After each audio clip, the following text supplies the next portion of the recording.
New Zealand rules on what you can bring into the country are quite strict relative to other countries.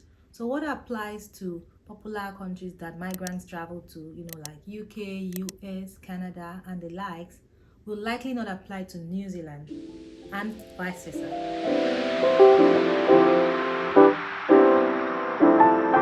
When packing your food ingredients to travel to New Zealand, ensure that they are dried, whether you are packing it by yourself or commercially. Frozen foods are not allowed on you into the country, except for some few exceptions like ice cream, for instance. What kind of food can you bring into the country then? I have a video that explains all of this on my channel.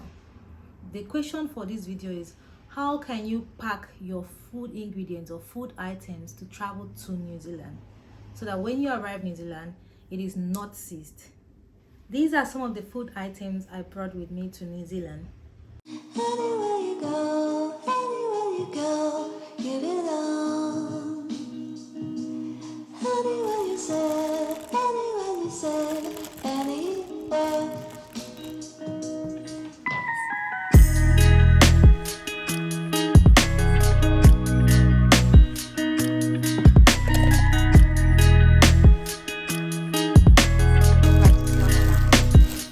To pack your food items, you need to do certain things.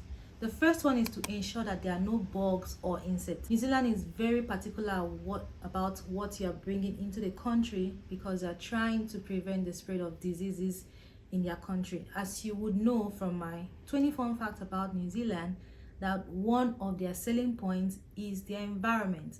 So New Zealand thrives on tourism, and they will do anything to prevent you from spoiling it. So when you are packing it, you have to ensure that there is no insect or bugs in your food. Number 2 is to ensure that they are dried. Like I said, frozen foods are not allowed into the country on you, except for cases like ice cream, and even with that, there are a few exceptions. Start your drying early, don't wait till the last minute. Otherwise, you're going to have to pay extra to get it dehydrated commercially. And if you are in Nigeria, you know that Nigeria is hot and humid. So when you dry your food, make sure that you spread it out so that molds don't grow on it. It not only prevents loss, which means you're going to waste money, it also extends the keeping quality of your food. The third one is to use clay packages. Unless you are bringing in commercially packed products like stock cubes or cereals, then use clay bags. You can use Ziploc bags, you can use the clay packing bags, or even those nylons that we use in packing akara, onogi, or not that they give in the market. You can use those. Or whatever packing bags you choose, make sure that 1 is not easily torn, and 2, it is clear. Among this one I've listed, Ziploc bags are the common ones. So those blue bags, black nylon bag, that popular yellow and black nylon bag in Nigeria, don't use those. You can use them as bag in bag, that is, use them to pack your already packed food ingredients. Once you pack your food items in a bag, you have to label correctly and legibly. You can print out labels, you can use label stickers, you can even use masking tape, but make sure that you label correctly. Like I said in this video, write the name in English. If you don't know the English name, then you use a scientific name.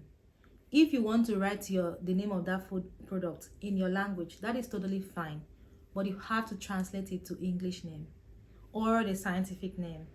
Like you see this food that I have here, I brought in a ditan. I only know it as a ditan because that's how we call it. I don't know the English name. So I had to look for the scientific name and put. In this other case, I have Zobo. Zobo is Zobo, everybody knows Zobo. But the English name of Zobo is hibiscus flower. So dried hibiscus flower. And that is what I used here. Because there's a very high chance that that immigration officer does not know what Zobo is. The last tip, and this may be the most important tip, is tip number 5. Pack your bags yourself.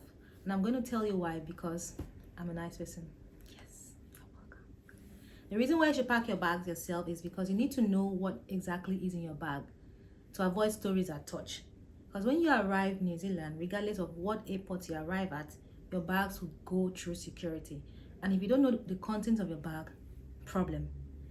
If you don't know the content of your bag, you won't know what to declare as well.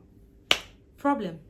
I have talked about this as part of my what to expect when you arrive in New Zealand the video is up on my channel.